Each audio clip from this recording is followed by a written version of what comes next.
السلام علیکم ورحمۃ اللہ تعالی وبرکاتہ۔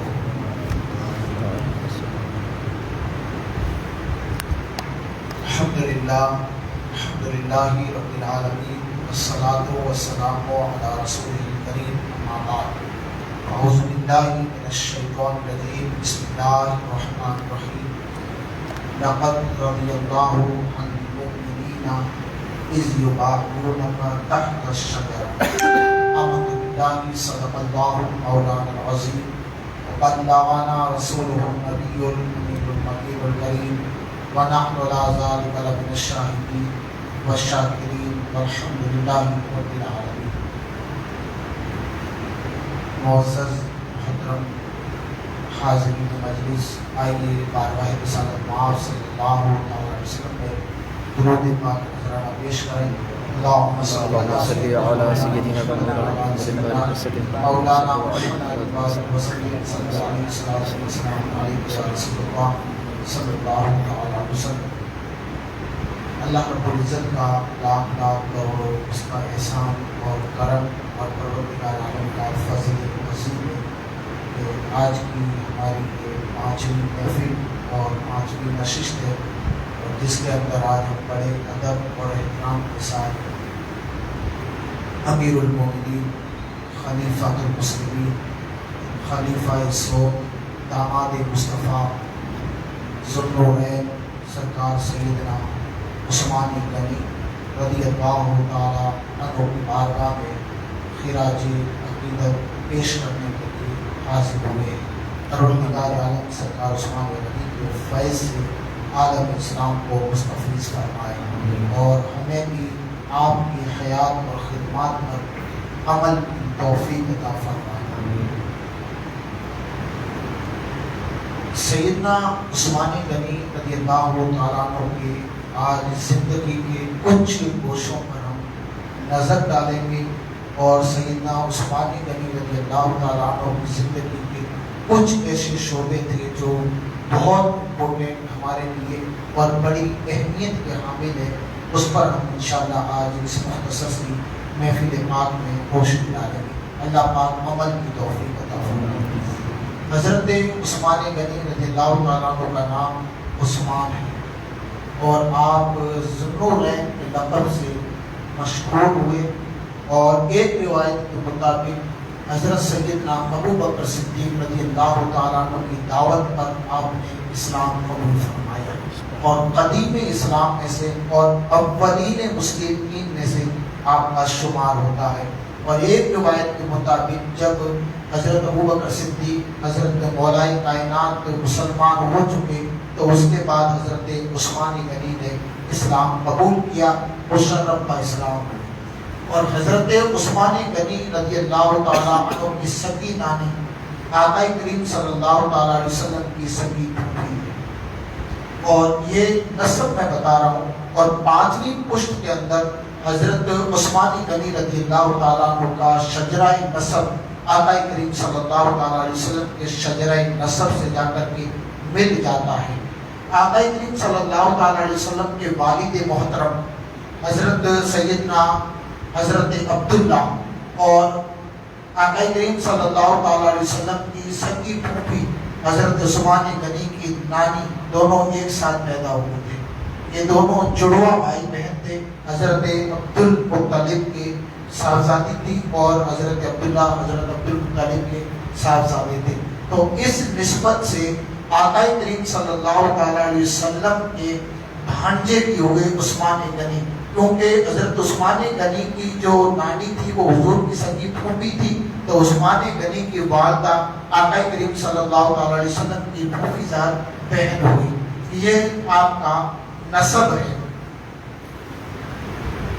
اور ویسے آقا کریم صلی اللہ تعالیٰ علیہ وسلم کے ایک رشتے سے تو آپ بھانجے بھی ہوئے، اور دوسرا عظیم رشتہ ہے کہ آقا کریم صلی اللہ تعالیٰ علیہ وسلم کے آپ داماد ہیں، اور آقا کریم صلی اللہ تعالیٰ علیہ وسلم کی یکے بعد دو صاحبزادیاں حضرت عثمان غنی رضی اللہ تعالیٰ عنہ کی نکاح کے اندر آئی۔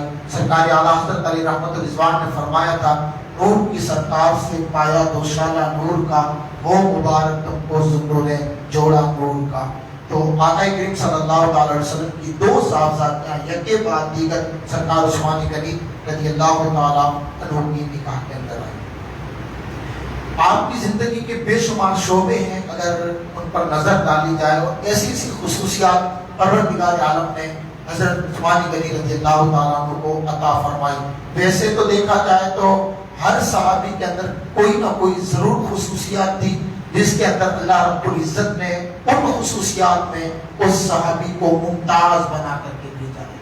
جیسے سیدنا ابو بکر صدیق رضی اللہ تعالیٰ عنہ کی صداقت میں کوئی مثال نہیں، سیدنا فاروق اعظم کی عدالت میں کوئی مثال نہیں، سیدنا مولائے کائنات حضرت علی کی شجاعت میں کوئی مثال نہیں، اسی طرح حضرت عثمان غنی رضی اللہ تعالیٰ عنہ کے اندر بے شمار اوصاف تھے، لیکن دو وصف ایسے تھے، دو خوبیاں ایسی تھی جو کسی کے اندر نہیں تھی، جو صرف عثمان غنی میں تھی۔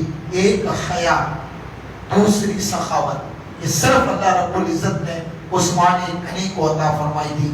لیکن ابو بکر صدیق کی بھی بڑی مثال ہے، جیسے کہ ایک موقع پر سارا ہی مال اٹھا کر کے لے آئے تھے، وہ اپنی جگہ ہے، وہ ایک اپنی جگہ ان کی خصوصیت ہے، لیکن حضرت عثمان غنی رضی اللہ تعالیٰ عنہ کو اللہ پاک نے بے شمار اوصاف سے متصف فرمایا تھا۔ آقا کریم صلی اللہ تعالیٰ علیہ وسلم نے سن ہجری 9 کے اندر کچھ باتیں بڑی امپورٹنٹ ہے اور سنجیدگی کے ساتھ سمجھنے کی کوشش کریں۔ جوش خروش والی باتیں میں خود جانتا ہوں کہ نہیں ہے، لیکن بڑی قیمتی باتیں۔ آقا کریم صلی اللہ تعالیٰ علیہ وسلم نے سن ہجری 9 کے اندر آپ نے عمرے کا ارادہ فرمایا اور کئی سو صحابہ آقا کریم صلی اللہ تعالیٰ علیہ وسلم کے ساتھ میں تھے، اور جیسے ہی مقام حدیبیہ پہ پہنچے تو یہ روایت میں پڑھ بھی چکا ہوں ایک دفعہ، آقا کریم صلی اللہ علیہ وسلم کو روک دیا گیا تھا، وہاں پر عمرہ جیسے منع کر دیا۔ تو اس وقت آقا کریم صلی اللہ تعالیٰ علیہ وسلم نے اپنا سفیر بنا کر کے مکہ المکرمہ حضرت عثمان غنی کو بھیجا تھا۔ مکہ المکرمہ اپنا سفیر بنا کر، اور سفیر اس کو بنایا جاتا ہے جس پر بڑا اعتبار ہو، اور خود کو سفیر بنایا ہے، سفیر بننے والا انسان بڑا ذی وقار ہو، اس کا اپنا مقام ہو اور اس کا اپنا اسٹیٹس ہو۔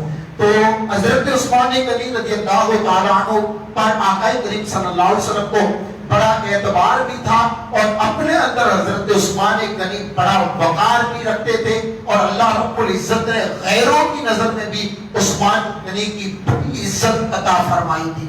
حضرت عثمان غنی کو آقا کریم صلی اللہ علیہ وسلم نے اپنا سفیر بنایا، اور سفیر بنا کر کے حضور نے مکہ المکرمہ کفار مکہ اور روزہ مکہ سے بات کرنے کے لیے بھیجا۔ اس میں حضور علیہ الصلوۃ والسلام نے دو باتیں ارشاد فرمائی حضرت عثمان غنی کو۔ پہلی بات یہ ہے کہ وہاں جا کر کے آپ کفار مکہ سے بات کریں اور روزہ قریش سے آپ بات کریں کہ ہم کوئی جنگ کے ارادے سے نہیں آئے ہیں، ہمارا جو ایجنڈا ہے، ہماری جو پلاننگ ہے، ہمارا جو ارادہ ہے وہ جنگ کا نہیں ہے، بلکہ صرف رب کے گھر کا دیدار کرنا ہے۔ ہم صرف عمرے کے لیے آئے ہیں، طواف کعبہ کرنے کے لیے آئے ہیں، مقام ابراہیم پر نوافل کے لیے آئے ہیں، صفا مروہ کی سعی کے لیے آئے ہیں، لہذا ہمارا راستہ نہ روکیں، اور ہمارا کوئی ارادہ آپ سے جنگ کا نہیں ہے۔ یہ پہلی بات۔ اور دوسری بات، بے شمار ایسے مسلمان تھے جو آقا کریم صلی اللہ تعالی علیہ وسلم کی ذات پر کلمہ پڑھ چکے تھے، لیکن ابھی تک وہ ہجرت کر کے مدینہ نہیں آئے تھے، تو بے شمار ان پر ظلم بھی ہوتے تھے، ستم بھی ہوتے تھے، اور انہیں ستایا بھی جا رہا تھا۔ تو آقا کریم صلی اللہ تعالی علیہ وسلم نے حضرت عثمان غنی کو دوسری بات یہ ارشاد فرمائی کہ ان مظلوم مسلمانوں سے جا کر کے آپ ایک خوشخبری کی بات کریں کہ اب ظلم کے دن تھوڑے رہ گئے ہیں، ان قریب اللہ رب العزت اسلام کو فتح عطا فرمائے گا۔ یہ دو باتیں تھی امپورٹنٹ۔ آقا کریم صلی اللہ علیہ وسلم نے حضرت عثمان غنی کو سفیر بنا کر کے آپ نے مکہ بھیجا۔ تو جیسے ہی عثمان غنی رضی اللہ تعالیٰ عنہ مکہ المکرمہ پہنچے اور روزہ قریش سے بات کرنے کے لیے کہا کہ ہمارا ارادہ، ہمارے آقا کا ارادہ کوئی جنگ کرنے کا نہیں ہے، صرف ہم کعبے کے طواف کے لیے آ رہے ہیں، اللہ کے گھر کے دیدار کے لیے آ رہے ہیں، لہذا راستہ نہ روکیں. تو اس وقت ابو سفیان نے اور اس کے علاوہ کئی کفار مکہ تھے اور قریش کے روزہ تھے. انہوں نے کہا کہ عثمان اگر تم چاہیں تو آپ طواف کر سکتے ہو, تم چاہو تو حجر اسود کو چوم سکتے ہو, تم چاہو تو صفا مروہ کی صحیح کر سکتے ہو, لیکن اس سال ہم محمد عربی کو آنے نہیں دیں گے, نہیں آنے دیں گے. تو حضرت عثمان غنی رضی اللہ تعالیٰ عنہ نے کہا میرے بھی جذبات مچل رہے ہیں اور میرا بھی دل چاہ رہا ہے کہ میں کعبے کا طواف کروں, لیکن اس شرط پہ کروں گا کہ میرے آگے آگے مصطفیٰ جان رحمت صلی اللہ علیہ وسلم ہوں گے. بغیر مصطفیٰ کے میری یہ ہمت نہیں اور نہ میرا یہ ارادہ ہے کہ میں حضور کو چھوڑ کر کے طواف کعبہ کروں. ایک شخص نے سوال کیا کیا مدینے جائے بغیر حج ہو سکتا ہے؟ سوال تھا کہ کوئی انسان مدینے نہ جائے تو حج ہو سکتا ہے؟ تو پھر اس کا سمپل جواب یہی ہے کہ مدینے جانے بغیر تو حج ہو سکتا ہے, مدینے والے کے بغیر حج نہیں ہو سکتا. حج مدینے والے کے بغیر نہیں ہو سکتا, مدینے کے بغیر تو ہو جائے گا. اس لیے کہ حضور نے فرمایا کہ حج کے ارکان خود سے کر کے سیکھو. اللہ رب العزت نے کہیں نہیں فرمایا, صرف حضور اللہ رب العزت نے حج کو فرض کیا ہے, ارکان کس طرح ادا کرنے ہیں پھر آقا کریم صلی اللہ تعالی علیہ وسلم کی احادیث ہمیں بتائے گی. تو مدینے کے بغیر حج ہو سکتا ہے, مدینے والے کے بغیر حج نہیں ہو سکتا ہے. کبھی کبھار ایسا ہوتا ہے دو انسانوں کے بیچ میں اتنی محبت ہوتی ہے کہ جسم دو ہوتے ہیں دل ایک ہوا کرتا ہے. یہی حال حضور اور حضرت عثمان غنی. تو آقا کریم صلی اللہ تعالی علیہ وسلم حدیبیہ کے موقع پر تھے اور حضرت عثمان غنی حضور کی جانب سے تفریق بند کر کے مکے گئے تھے. تو ایک صحابی نے کہا یا رسول اللہ حضرت عثمان غنی کتنے خوش نصیب ہے, کعبے کا طواف کر رہے ہوں گے, حجر اسود کو چوم رہے ہوں گے, صفا مروہ کی صحیح کر رہے ہوں گے, مقام ابراہیم پر نفل بھی پڑھ رہے ہوں گے. آقا کریم صلی اللہ علیہ وسلم نے صائب کے چہرے کو غور سے پڑھا اور فرمایا پوچھنے والے عثمان کو تو زیادہ جانتا ہے یا میں زیادہ جانتا ہوں؟ وہ کبھی میرے بغیر طواف نہیں کرے گا. تو حضرت عثمان غنی نے منع بھی کر دیا کہ میں حضور کے بغیر طواف نہیں کروں گا, اس صورت میں کروں گا کہ آقا آگے رہے غلام پیچھے رہے, تبھی میرا طواف ہوگا. اعلیٰ حضرت رحمت رضوان نے فرمایا تھا حاجیو آؤ شہنشاہ کا روزہ دیکھو, کعبہ تو دیکھ چکے, کعبے کا کعبہ دیکھو. تو آقا کریم صلی اللہ علیہ وسلم نے منع فرمایا کہ میں عثمان کو زیادہ جانتا ہوں, میرے بغیر عثمان طواف کعبہ نہیں کرے گا. یہ باتیں ہو رہی تھی, کسی نے افواہ پھیلا دی کہ مکے کے اندر عثمان غنی کو شہید کر دیا گیا. جب آپ کی جانب سے صفی بن کے گئے تھے تو عثمان غنی کو شہید کر دیا گیا ہے. آقا کریم صلی اللہ تعالی علیہ وسلم نے 1400 یا 1500 صحابہ کرام تھے. قرآن مقدس نے اللہ رب العزت نے قرآن اس آیت کو قرآن کا حصہ بنایا. لقد رضی اللہ عن المؤمنین اذ یبایعونک تحت الشجرہ, بے شک اللہ رب العزت ان مومنین سے راضی ہوا جو درخت کے نیچے آپ کی بیعت کر رہے تھے, آپ سے وعدہ کر رہے تھے, آپ سے کی بیعت کر رہے تھے. حضور نے فرمایا سارے جمع ہو جاؤ. ایک درخت تھا, مفسرین اکرام نے لکھا کہ کانٹوں والا درخت تھا اور یہ تفسیر کے مطابق وہ بیری کا درخت تھا. آقا کریم صلی اللہ علیہ وسلم نے سارے صحابہ کو جمع کیا اور کہا تم میری بیعت کرو. یا رسول اللہ بیعت کس چیز پر کریں, کس چیز پر بیعت کریں, جبکہ بیعت تو پہلے ہو چکی ہے, کلمہ پڑھ لیا حضور کے ہاتھ پر, بیعت ہوئی تب تو کلمہ پڑھا ہے, حضور کے ہاتھ میں ہاتھ دے کر کے تو کلمہ پڑھا. یا رسول اللہ کس چیز پر بیعت کریں؟ حضور نے فرمایا بیعت کرو جب تک عثمان کے خون کا بدلہ نہیں لیں گے وہاں یہاں سے جائیں گے بھی نہیں.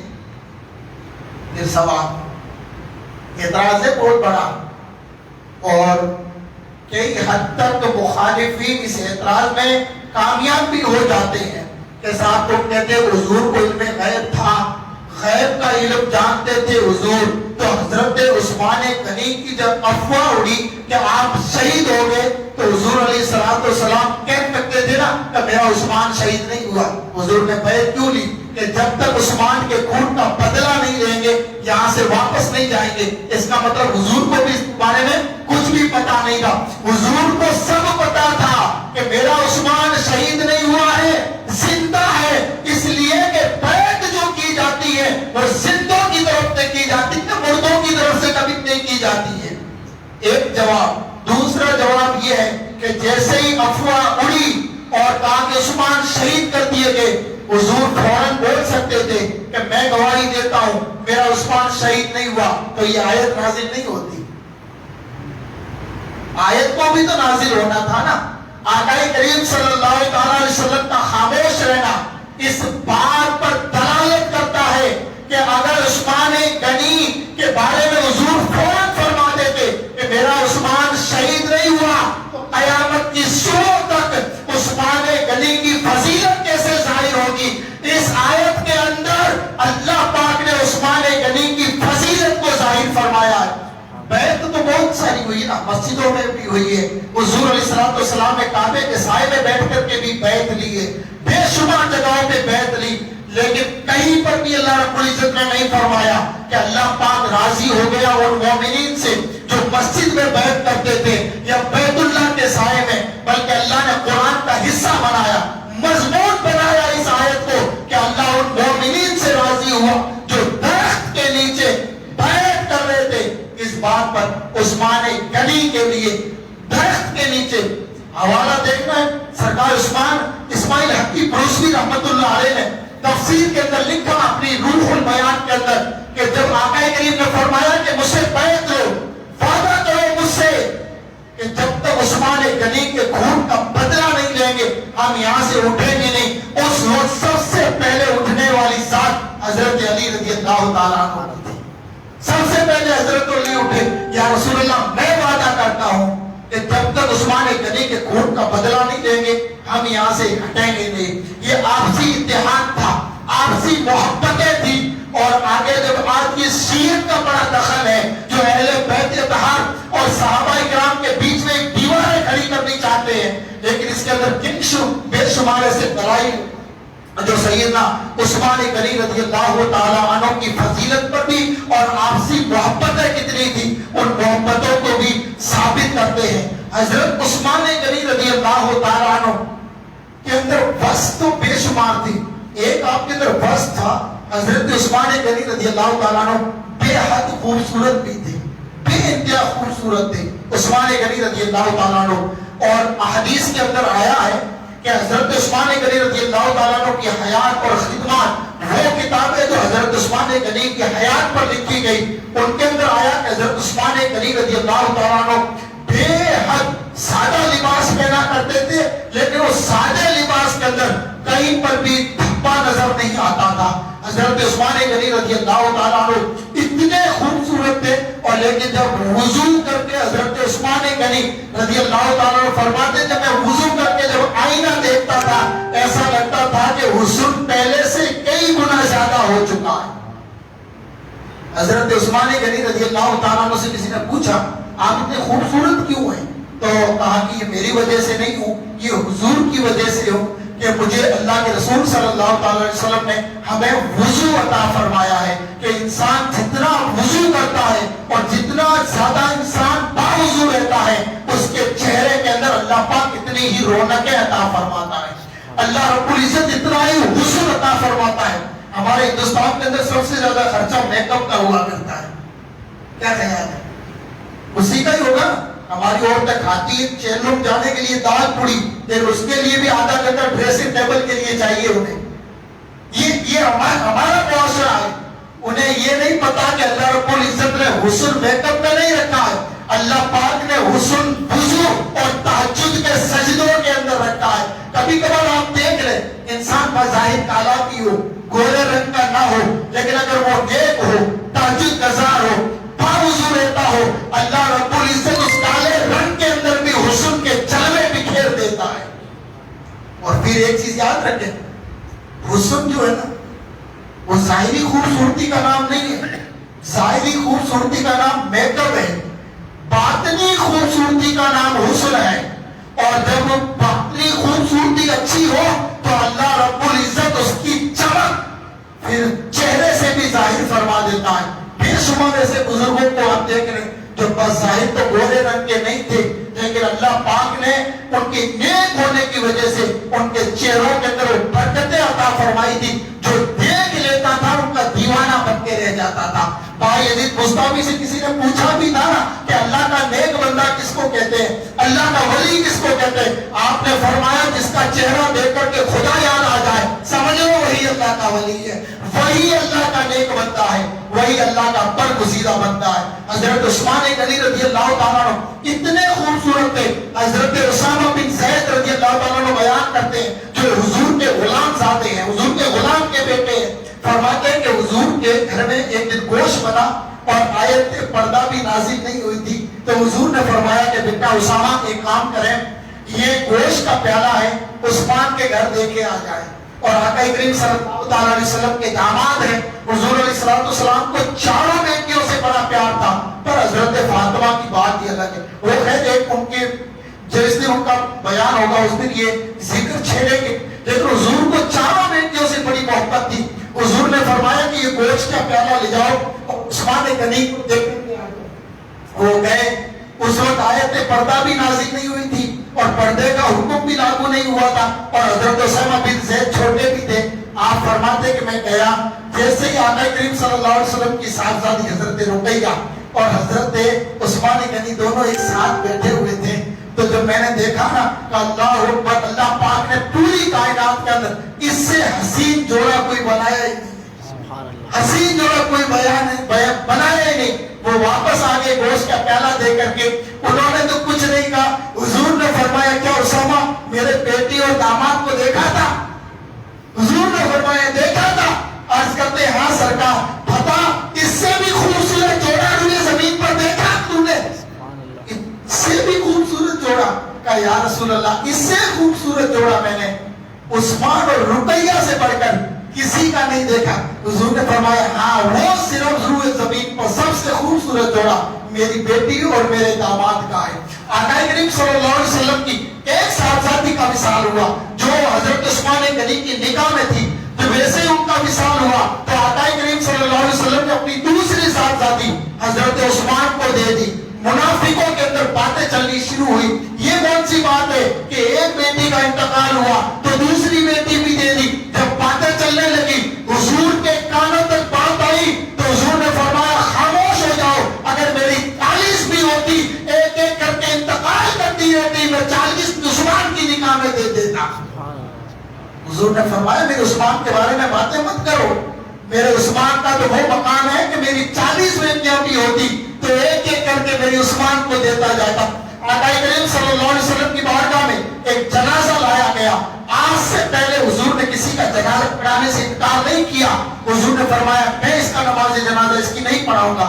یا رسول اللہ آج سے پہلے تو کبھی انکار نہیں کیا اور اس کی نماز جنازہ پڑھانے سے آپ انکار فرما رہے۔ حضور نے فرمایا ہاں اس لیے یہ صرف میرے عثمان سے پوچھ سکتا تھا، میرے عثمان سے دشمنی رکھتا تھا، اور جو میرے عثمان سے دشمنی رکھے میں اس کی نماز جنازہ نہیں پڑھاؤں گا۔ حضرت عثمان رضی اللہ تعالیٰ نے کوئی مقام، لیکن بے شمار وصف تھے آپ کے، ایک تو وصف کو ذکر کرتے ہیں ہم۔ پہلا جو وصف تھا نا اللہ رب العزت نے انہیں ایک وصف سے سرفراز فرمایا تھا، وہ وصف تھا سخاوت۔ حضرت عثمان غنی رضی اللہ تعالیٰ عنہ کی سخاوت بے مثال، اور آج بھی آپ دیکھیں حضرت عثمان غنی کے نام کا سعودی کے اکاؤنٹ بینک ہے اور قیامت کی صبح تک سعودی کی حکومت اس سے فائدہ بھی اٹھاتی رہے گی۔ حضرت عثمان غنی کے نام کا آج بھی اکاؤنٹ ہے سعودی کی بینک کے اندر۔ حضرت عثمان غنی رضی اللہ تعالیٰ عنہ نے بے شمار موقعوں پر اسلام کی اتنی خدمت کی ہے جس کی نظیر اور جس کی مثال نہیں مل سکتی۔ آقا کریم صلی اللہ علیہ وسلم نے جنگ تبوک کے موقع پر فرمایا کہ مال تو مال کی ضرورت ہے۔ حضور منبر پہ بیٹھے ہوئے تھے کیونکہ کئی دفعہ مال کی ضرورت پڑی تو حضور نے مانگا اسلام کے لیے اور صحابہ نے دیا بھی۔ اس وقت صحابہ کے پاس تھا بھی کچھ نہیں تو حضور نے فرمایا مال دو، جنگ تبوک کے لیے مال کی ضرورت ہے۔ کوئی صحابی کھڑا نہیں ہوا تو حضرت عثمان غنی رضی اللہ تعالیٰ عنہ بھی بیٹھے ہوئے تھے اسی مجلس میں۔ پھر حضور نے فرمایا کہ مال دو، مال کی ضرورت ہے۔ جب تیسری دفعہ حضور نے کہا حضرت عثمان غنی نے اپنا گریبان پکڑ لیا اور کہا کہ اللہ اکبر، عثمان یہ کیا ہو چکا کہ تمہارا نبی تم سے ہی سوال کرنے میں مجبور ہو گیا؟ اور کوئی صحابی کھڑا بھی نہیں ہوا اس دن، تھا بھی نہیں، غربت بھی کافی تھی. تو حضرت عثمان غنی کھڑے ہوئے، سرکار کتنے اونٹ کی ضرورت ہے، کتنے گھوڑوں کی ضرورت ہے؟ یا رسول اللہ جتنے بھی چاہیے، جتنے بھی چاہیے، ماں، ساز و سامان، تلوار، سب کچھ یا رسول اللہ، سارے گھوڑے میں دوں گا اسلام کے لیے. حضور نے فرمایا عثمان 1000 گھوڑوں کی ضرورت ہے. حضور نے فرمایا 1000 گھوڑوں کی ضرورت ہے. عثمان غنی نے عرض کیا سرکار اب آپ تل پہ سوال نہ کریں، 1000 ہی گھوڑے میرے کھاتے میں ڈال دیں، ساروں کی میں ہی ویوستھا کروں گا. حضرت عثمان غنی نے جب یہ جذبہ دکھایا، حضور منبر پر کھڑے ہوئے اور حضرت عثمان غنی کو سینے سے لگائے کے فرمایا آج کے بعد میرا عثمان اگر نفلی عبادت نہ بھی کرے گا تب بھی اس کے ثواب میں اللہ کوئی کمی نہیں دے گا.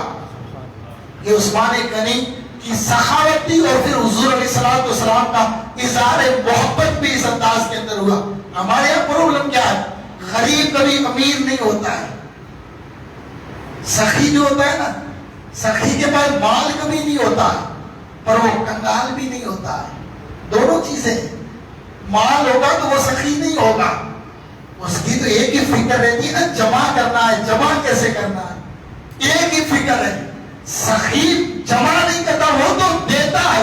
ہمارے بزرگ فرماتے ہیں، مولانا روح رحمۃ اللہ علیہ نے لکھا ہے کہ جو کنواں پانی ہمیشہ دیتا ہے نا، اللہ رب العزت اسے تازہ پانی عطا کرتا ہے، اور جو کنواں پانی نہیں دیتا تو پڑا پڑا پانی باسی بھی ہو جاتا ہے.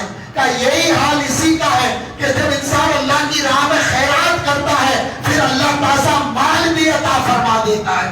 حضرت عثمان غنی کا بھی یہی حال تھا. فرماتے ہیں جب تک میں نے اسلام قبول نہیں کیا تھا بزنس کو وقت زیادہ دیتا تھا پر برکت نہیں تھی. اسلام قبول کیا، حضور کو وقت زیادہ دیتا تھا، اللہ نے تجارت میں برکتیں عطا فرما دی. حضرت عثمان غنی رضی اللہ عنہ کا ذہن تھا یہ، آپ کی فکر یہ تھی، آپ کی سوچ یہ تھی. اس لیے کہ امیر غریب آج امیر نہیں ہوتا. پرابلم کیا پتا ہے؟ وہ غریب نے اپنی ایک سوچ بنا لی ہے، یار میرے 100 روپے سے مسجد کا کیا ہوگا، یہ تو امیروں کے کام ہے جو 5100 11,000 کی رسیدیں کٹواتے ہیں، ہمارے 100 روپے سے ہوگا کیا. اس لیے وہ مایوسی کا شکار ہو کر کے پھر دیتے بھی نہیں ہے، تو اللہ کی راہ میں دیتے نہیں ہے تو پھر غریب کے غریب ہی رہ جاتے ہیں. تو انسان جو ہے نا غریب اس لیے رہتا ہے کہ اللہ کے ساتھ میں تجارت نہیں کرتا ہے. کبھی کبھار ایسا ذہن بنائے انسان کہ اللہ کے ساتھ میں بزنس کرنا چاہیے، پھر وہ بزنس کے اندر اتنا نفع ہوگا، اللہ فرماتا ہے تم 1 دو بدلے میں 700 عطا فرماؤں گا. وہ جو جنگ تبوک کا موقع ہوا نا، حضرت عثمان غنی رضی اللہ تعالی عنہ نے 1000 گھوڑے یا 1000 اونٹ آپ نے ساز و سامان کے ساتھ میں حضور کے نام پر دیے. اسلام کی بقا اور اسلام کی ترقی کے لیے جنگ کر کے واپس آ رہے تھے تو بیچ میں ایک سودا آپ کو سامنے آیا، کیونکہ بڑے بزنس مین آدمی تھے، بڑے تاجر آدمی تھے، تو ایک سودا سامنے آیا. تو بس ظاہر جب اسے ڈیل کی نا تو کوئی نفع سامنے نہیں آ رہا تھا اور نفع مل بھی نہیں رہا تھا، پھر بھی اللہ کا نام لے کے آپ نے اس سے ڈیل کی اور سودا جب طے ہو گیا. فرماتے ہیں کہ نفع تو کوئی نظر نہیں آیا، لیکن جنگ تبوک کے موقع پر جو میں نے مجاہدین اسلام اور اسلام کی خدمت کی اس کے بدلے میں اللہ نے مجھے 10 گنا نفع بھی عطا فرمایا اس میں. تو بظاہر انسان کبھی کبھار بیٹھ کر کے اللہ کے ساتھ بزنس کرنے کی کوشش کرے کہ مولا دنیا سے تو بہت کچھ کر لیا ہے، آج تیرے ساتھ میں بزنس کرنے کا دل کر رہا ہے، تیرے ساتھ میں تجارت کرنے کا دل کر رہا ہے. پھر حال یہ ہوگا کہ وہ قادر مطلق بے پرواہ بادشاہ ہے، تو 1 روپیہ جو اللہ بدلے میں 700 بھی عطا فرما سکتا ہے. یہ اللہ رب العزت کی بے پرواہ ذات ہے. تو آقا کریم صلی اللہ تعالی وسلم کے نام پر ہمیشہ جان لٹانے والی، مال لٹانے والی ذات کا نام حضرت عثمان غنی رضی اللہ تعالی عنہ ہے. آقا کریم صلی اللہ علیہ وسلم جب مدینہ آئے تو صحابہ کو پانی پینے میں بڑی تکلیف تھی اور ایک ہی کنواں تھا مدینے میں جو یہودی کے قبضے میں تھا. تو آقا کریم صلی اللہ علیہ وسلم اس یہودی کے پاس گئے اور آپ نے فرمایا کہ اگر یہ کنواں تو مجھے دے دے، بدلے میں جنت میں تجھے جگہ عطا فرماؤں گا، بدلے میں جنت تجھے دوں گا۔ اس یہودی نے کہا کہ صاحب وہ تو بعد کی بات ہے، بچے ابھی بھوک مر رہے ہیں، اسی کنویں کی آمدنی سے تو میرا گھر چلتا ہے، اور میں کہاں سے یہ نہیں دے سکتا، یہ سودا میرے لیے گھاٹے کا سبب ہے۔ گھاٹے کا سبب اس نے اس لیے کہا کہ وہ ان چیزوں سے واقف نہیں تھا، اور آقا کریم صلی اللہ علیہ وسلم کی ذات سے نا واقف تھا۔ حضور گھر آگے، حضرت عثمان کو پتا چلا، حضور کی بارگاہ میں حاضر ہوئے، یا رسول اللہ یہ جو آپ نے آفر دیا ہے نا، یہ آفر خالی اس یہودی کے لیے تھا یا سب کے لیے؟ یہ سب کے لیے۔ حضور نے فرمایا عثمان یہ سب کے لیے، پر تو کیوں پوچھ رہا ہے کہ یا رسول اللہ میں چاہتا ہوں کہ یہ کنواں خرید کر کے آپ کے نام پر مسلمانوں